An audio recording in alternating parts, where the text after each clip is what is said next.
Boa noite, eu sou Rabino Shimon Brandt e vim falar sobre o exemplo dos patriarcas na educação. O primeiro casal judeu do mundo, Avraham e Sará, quiseram muito ter um filho, mas não simplesmente um filho por ter. Eles queriam dar uma continuidade ao avanço que eles fizeram no campo espiritual, sintonizando a vontade deles com o Criador do mundo. Quando Deus abençoou Abraão com bens materiais, com uma espiritualidade maior, Abraão perguntou a Hashem, mas para que tudo isso?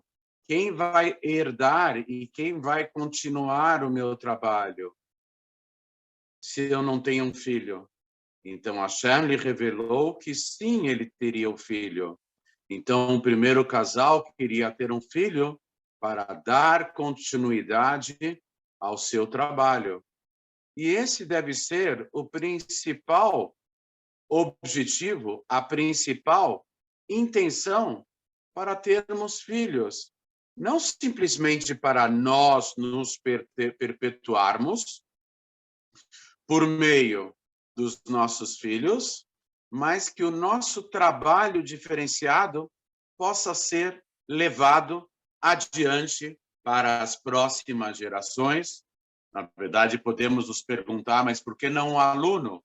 O aluno também é chamado de filho, mas o filho existe ainda a garantia de acompanhá-lo desde a tenra idade e dar o exemplo vivo para quando ele ainda é criança, porque a criança, tudo aquilo que ela percebe, tudo aquilo que é significativo nos primeiros anos de vida, nunca mais ela esquece. Por isso já diria o rei Salomão no livro dos Provérbios, eduque a criança, eduque o jovem no seu caminho, no caminho da retidão, e quando ele envelhecer, quando ele amadurecer, ficar mais velho, então não, esse conteúdo maior não se afastará dele. Avraham e Sará foram abençoados com Yitzhak, mas antes disso, a própria Sará queria ter um mérito especial. Já que ela não conseguia ter um filho próprio, ela quis ter filho por meio de uma serva, que era Hagar, e esse filho, até certo aspecto, foi educado também pela Sará, mas não exclusivamente pela matriarca, também pela sua própria mãe. Só que chegou um momento que o jovem Ismael em hebraico, começou a enveredar por caminhos tortuosos e começou a se afastar da educação que ele recebia em casa. E mais ainda, havia o perigo dele influenciar negativamente o pequeno Yitzhak, que já tinha nascido, que era o filho de Abraão com a Sará. E os nossos sábios dizem que o jovem Ismael, começou a praticar idolatria, atos imorais, se envolveu em homicídios, etc. E, mais ainda, a Sará chegou um momento a dar um ultimato para o Abraão, dizendo que ela não aceitava mais a presença de Ismael em casa. O que Ismael estava fazendo? Ismael, o jovem Ismael, que tinha 18 anos, ele ia passear com o pequeno Isaquinho, Yitzhak, de 5 anos. Eles tinham 13 anos de diferença. E Ismael era um exímio atirador, arqueiro, arco e flecha.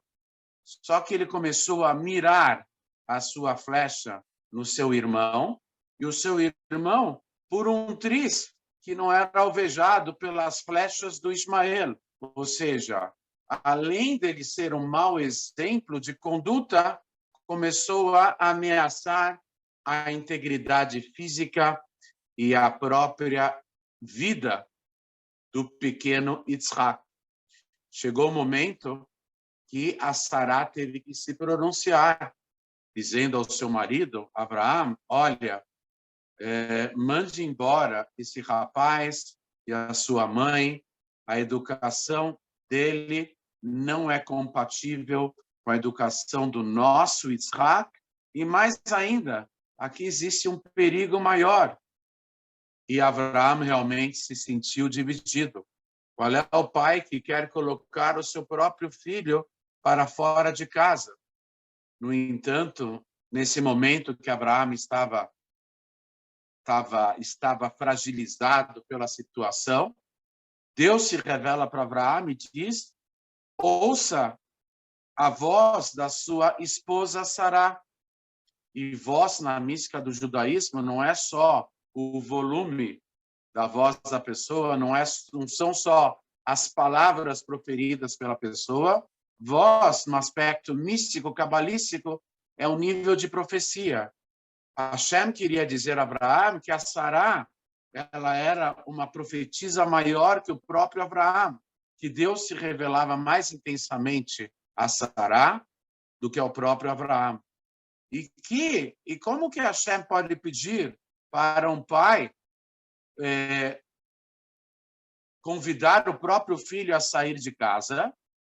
Então, na verdade, os nossos sábios dizem que Hashem estava abençoando esse Ismael, e o mesmo Deus que, por meio da Sará, pediu que Ismael se retirasse do ambiente para não prejudicar o Yitzhak, depois Hashem o acudiu por meio de um anjo, o Malach, o anjo, arcanjo Gabriel, que veio ao encontro do Ismael e da Sará, e o abençoou com uma vida longa e com muito poder, com muita riqueza, com muita liderança, e o abençoou que ele seria o originador de grandes povos, o Ismael. Curiosamente, depois dessa atitude, passando os anos, o Ismael voltou ao caminho do bem, e mesmo depois do falecimento da Sará. E era isso que ela queria, que o Ismael voltasse para o caminho do bem. E a Torá nos relata que no enterro de Abraão, quando Abraão faleceu, Ismael estava junto com Yitzhak e ainda reconhecia a grandeza de Yitzhak, a primazia de Yitzhak, a liderança dele em relação a toda aquela geração na divulgação do nome de um único Deus pelos 4 cantos do mundo. Então, nós vemos aqui um exemplo que, às vezes, raramente, temos que tomar uma atitude mais firme em relação a filhos, ou mesmo em relação à influência dos filhos. Não basta simplesmente darmos uma boa educação a nossos filhos. Há a necessidade de que nós observemos com quem eles andam, em que ambiente eles se encontram, que lugares que eles procuram frequentar. Porque é muito importante para uma criança, além daquilo que o papai e a mamãe procuram transmitir, além daquilo que o professor na escola procura ensinar, há a necessidade dele sempre frequentar, o filho, a filha, sempre frequentarem ambientes bons, ambientes positivos, ambientes onde o seu círculo de amizade seja, no mínimo, exemplar, de pessoas com uma conduta ética, uma conduta moral. Por isso, não basta simplesmente pais trazerem crianças para o mundo, com a mãe dando à luz à criança. Não basta simplesmente trazerem para o mundo. Faz parte da mitzvah que o primeiro casal do mundo recebeu a bênção de se proliferar, faz parte da mitzvah, do preceito bíblico de termos filhos, não simplesmente cuidarmos do aspecto físico deles, da saúde, da alimentação, da atividade física, do esporte, da escola, alfabetização, do curso profissional. Tudo isso é muito importante, mas sem uma educação exemplar em termos éticos e morais, o grande empenho acaba se esvaziando, porque o que mais queremos em relação aos nossos filhos é que eles sejam pessoas honestas, pessoas de bem, que pratiquem o bem e compartilhem o bem. Mas para isso, nós temos que cuidar da educação deles desde tenridade, desde o comecinho. Educação não é uma coisa que podemos simplesmente relegar a terceiros e controlar por controle remoto. Não. Educação tem que ter o nosso empenho pessoal, a nossa presença. É o pai e a mãe que, afinal das contas, farão a diferença em relação à conduta dos filhos. Abraão e Sará se empenharam bastante na educação dos filhos.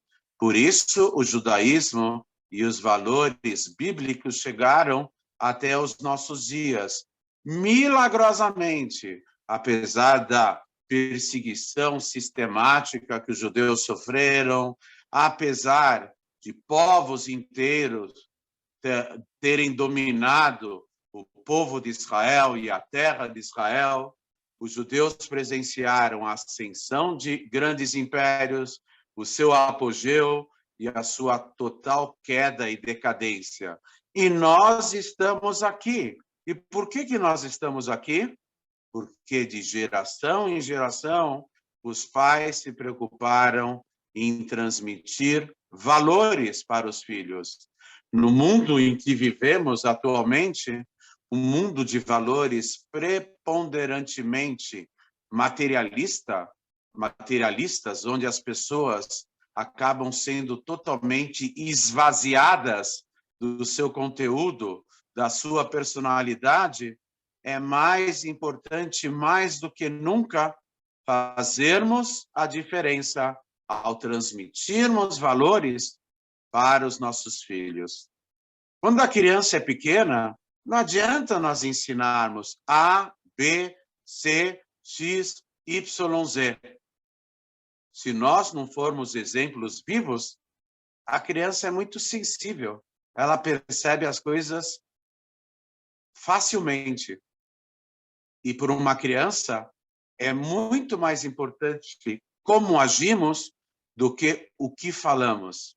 No íntimo, a criança diz para o pai e para a mãe: eu não estou interessado naquilo que você diz.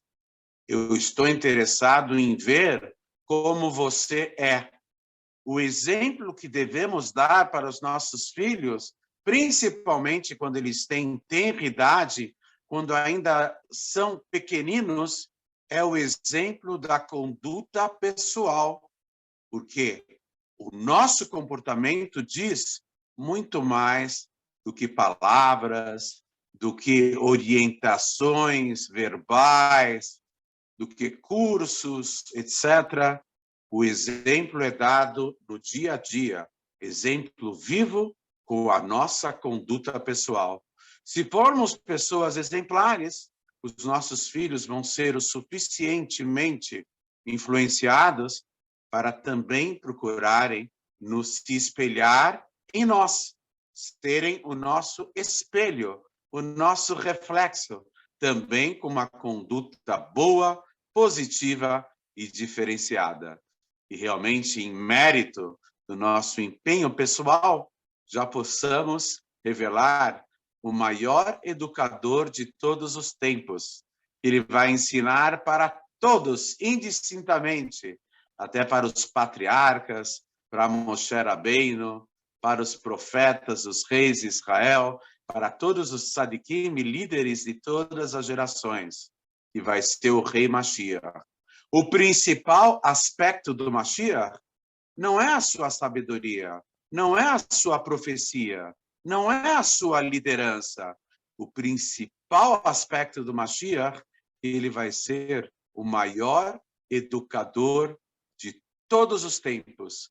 Ele vai conseguir ensinar para toda a humanidade como servir a um único Deus de todo o coração, a qualquer momento, e a qualquer momento mesmo, se Deus quiser. Amém.